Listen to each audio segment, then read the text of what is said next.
Pyro needs to be nerfed. Pyros are so OP. Heavy mains are bad and dumb. This is Tim. We hate people like Tim. Don't be a Tim.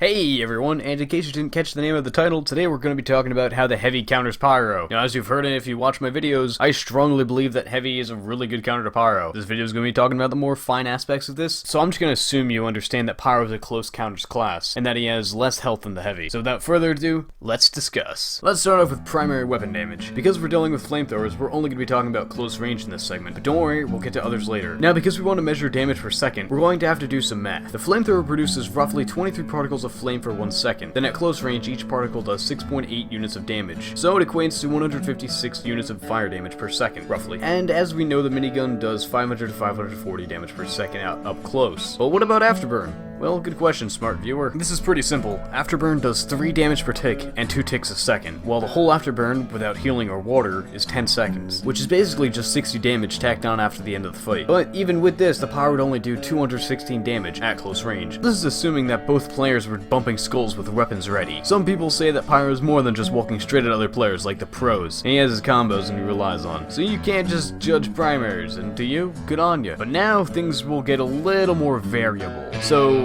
for most pyros, the standard is either flog or puff and sting. We're going to start off with the puff and sting because that's the one I find much more common in pubs and lobbies. For argument's sake, we're going to assume that the pyro in this example is using the degreaser, flare gun, and extinguisher. Now, in case you don't know the puff and sting combo, it starts off with lighting someone on fire, air blasting them away, hitting them with a flare, and then finishing them off with a melee weapon, all in record time. Let's assume the pyro holds left click on you for a tiny bit at the first part and shoots 12 particle effects, roughly 1/2 of a second. That does 81.6 damage at close range. Then they air blast you away. At this point, you as a heavy should be aware and see the pyro, and your gun should be revved. The pyro shoots a flare, landing it does 90 damage on you. You should have started to fire, and assuming the pyro goes for the melee kill, he will die before he can even land the extinguisher hit.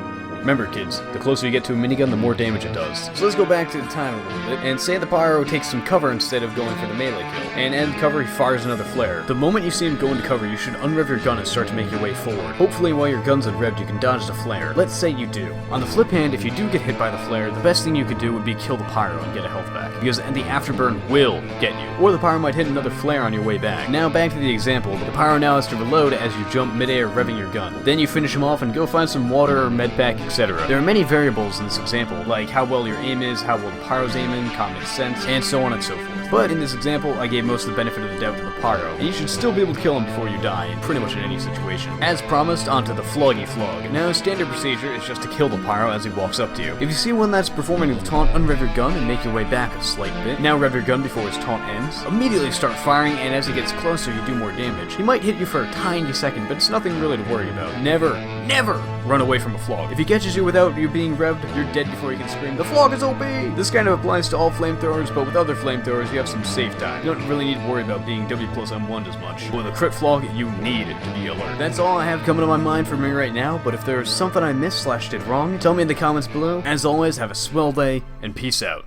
Hey everyone, I got some news, not about Team Fortress, but it's about my other favorite game, Hotline Miami 2. I recently created a campaign and uploaded it to Reddit, so if you guys like the Hotline Miami 2 level editor, go check out my campaign. It's right here, the download will be in the link below, so if you guys like the level editor, go give it a shot. I spent a lot of time working on it. I'm currently working on a second one as well.